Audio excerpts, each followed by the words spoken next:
Et on aborde maintenant la façon de gérer les choses. Comment on peut faire? Quels conseils vous pourriez nous donner pour que ça se passe un peu mieux que prévu? Alors, on est d'accord que l'objectif... Alors, il y a plusieurs façons de gérer son stress. Là, on est sur la gestion de ses pensées. On peut gérer également son stress par la gestion de son corps. Sur la gestion de ses pensées, ce que j'ai remarqué sur les personnes qui sont efficaces et qui sont hyper motivées pour avoir leur examen, c'est pas du je m'en fiche, c'est j'ai envie d'avoir mon examen. Ils séparent le chemin du résultat. C'est-à-dire qu'ils vont bosser à fond, mais le résultat, ce sera le fruit de leur travail et de ce qui se passera au niveau du jury. C'est pas pollué par l'inquiétude de l'examen, quoi. Ils sont pas pollués par un D'accord. stress sur le résultat. Ok. C'est-à-dire qu'ils donnent tous tout, ils se préparent à fond, mais après, Advienne que pourra. advienne que pourra, et ils vont savoir gérer. C'est-à-dire qu'en fait, ils ont un plan A et un plan B. D'accord. Et en fait, ils dédramatisent. Ils se donnent le droit à l'erreur.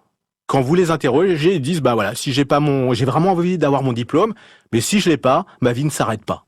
Et effectivement, ils ont raison. Quand ils auront 80 ans, leur vie ne va pas se résumer à... Oui, c'est ça qui est complètement dingue, c'est que quand on se retourne, on s'aperçoit que c'était pas si grave. C'est pas grave sur une vie. Sur une vie. Et donc, du coup, ils s'enlèvent une grosse pression. Donc, si vous enlevez le surstress et que vous avez envie d'avoir votre examen, qu'est-ce qui reste? Il reste Le travail. le travail et une forte concentration. D'accord. Et c'est là où ils arrivent à gagner des points parce qu'en fait, ils arrivent et ils sont concentrés à donner le maximum. Ça, c'est le premier cas, mais les autres alors?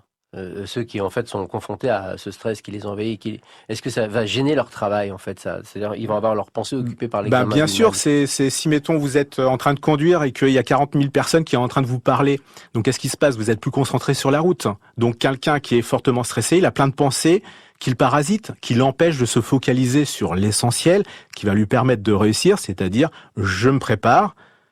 Si vous ne dormez pas, si quand vous commencez à prendre votre cahier, vous pensez avant tout à l'examen plutôt qu'à regarder la matière, ça vous pollue. Donc en fait, il faut se mettre mentalement dans la position d'affronter, ce qui est pas facile parce que c'est un fonctionnement à acquérir. Mais c'est l'enjeu maximum pour passer de je suis stressé à je vais y aller, ça va être inconfortable, je reviens à ce que j'ai dit tout à l'heure, ça va être inconfortable, ça va pas être facile, mais voilà, à un moment donné, j'y vais, je décide d'y aller.